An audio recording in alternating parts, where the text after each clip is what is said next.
Today we are going to discuss a play by Irish playwright George Bernard Shaw called Pygmalion. It is named after the Greek mythological figure. Shaw's plays has been adapted many times, most notably as the 1938 film called Pygmalion. Now let's directly jump into the plot summary. Act 1.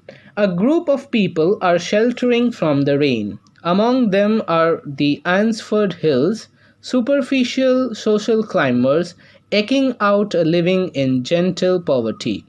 We first see Mrs. Ansford Hill and her daughter Clara. Clara's brother Freddie enters, having earlier been dispatched to secure them a cab, which they can ill afford.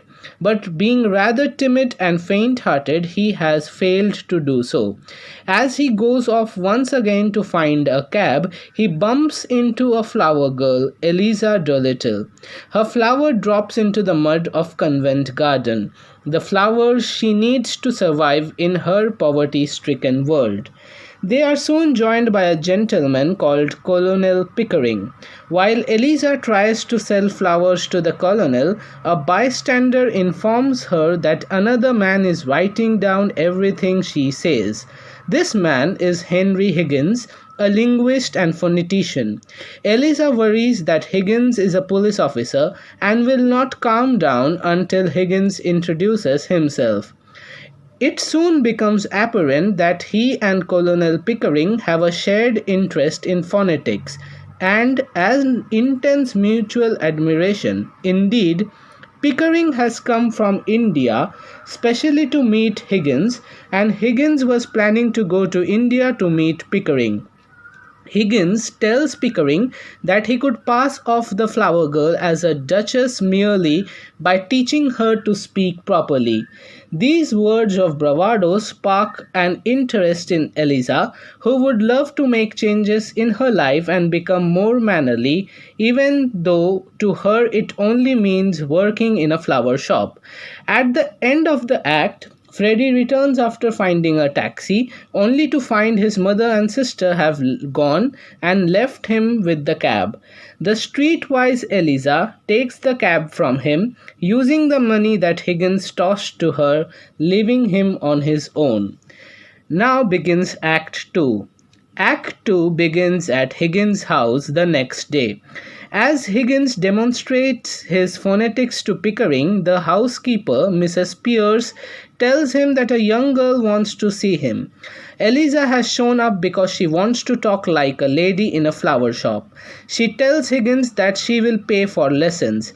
He shows no interest, but she reminds him of his boast the previous day.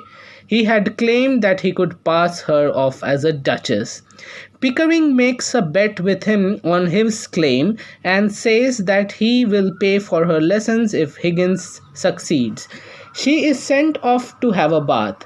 Mrs. Pierce tells Higgins that he must behave himself in a young girl's presence, meaning he must stop swearing and improve his table manners.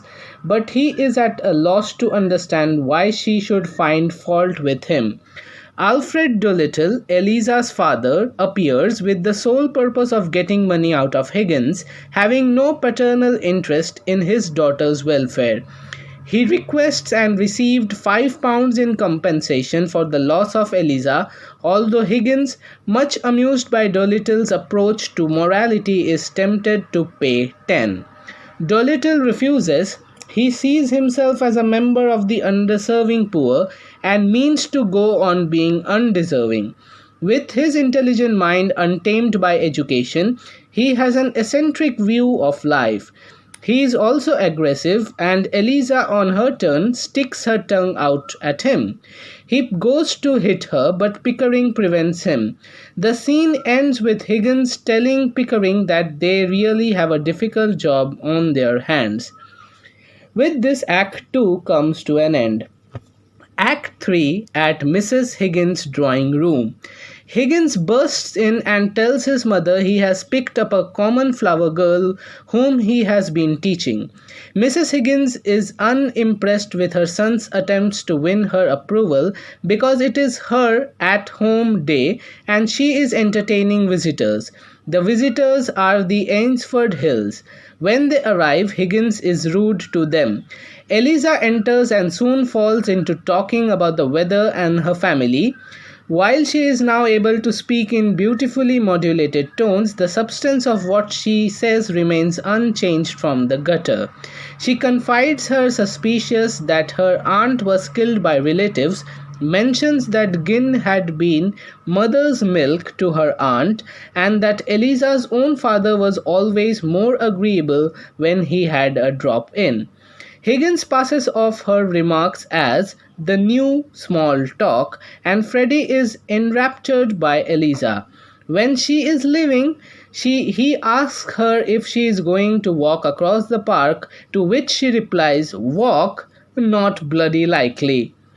This is the most famous line from the play, and for many years after the play's debut, use of the word bloody was known as Pygmalion. After Eliza and Ainsford Hill leaves, Higgins asks for his mother's opinion. She says that the girl is not presentable and she is concerned about what will happen to her, but neither Higgins nor Pickering understands her concerns about Eliza's future. They leave feeling confident and excited about how Eliza will get on. This leaves Mrs. Higgins feeling exasperated and exclaiming, "Men, men, men." With this, Act 3 comes to an end. Now begins Act 4 at Higgins' house midnight. Higgins, Pickering, and Eliza have returned from a ball. A tired Eliza sits unnoticed, brooding and silent, while Pickering congratulates Higgins on winning the bet. Higgins coughs and declares the evening a silly tomfoolery, thanking God it's over, and saying that he had been sick of the whole thing for the last 2 months.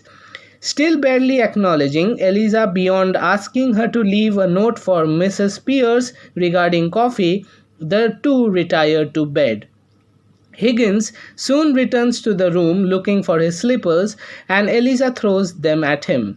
Higgins is taken aback and is at first completely unable to understand Eliza's preoccupation, which, aside from being ignored after her triumph, is the question of what she is to do now. When Higgins finally understands, he makes light of it, saying she could get married, but Eliza interprets this as selling herself like a prostitute. Finally, she returns her jewelry to Higgins, including the ring he had given her, which he throws into the fireplace with a violence that scares Eliza. Furious with himself for losing his temper, he damns Mrs. Pierce, the coffee, Eliza, and finally himself for lavishing his knowledge and his regard and intimacy of a heartless gutter snipe, and retires in great dudgeon. Eliza roots around the fireplace and retrieves the ring. Begins now Act 5 at Mrs. Higgins' drawing room.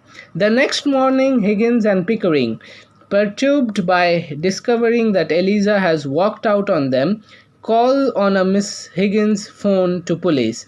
Higgins is particularly distracted since Eliza had assumed the responsibility of maintaining his diary and keeping track of his possessions, which causes Mrs. Higgins to decry their calling the police as though Eliza were a lost umbrella. In the final scene of Pygmalion, Dolittle arrives in splendid attire, furious with Higgins for inadvertently elevating him to middle-class status.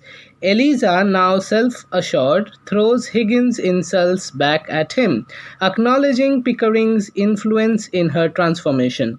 Dolittle interrupts, causing Eliza to revert to her old accent.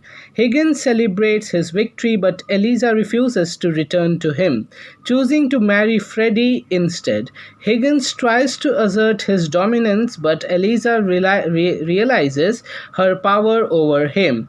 Despite their confrontation, Higgins admires Eliza's newfound strength. As they prepare for Dolittle's wedding, Higgins obliviously assigns Eliza errands, but she defiantly refuses.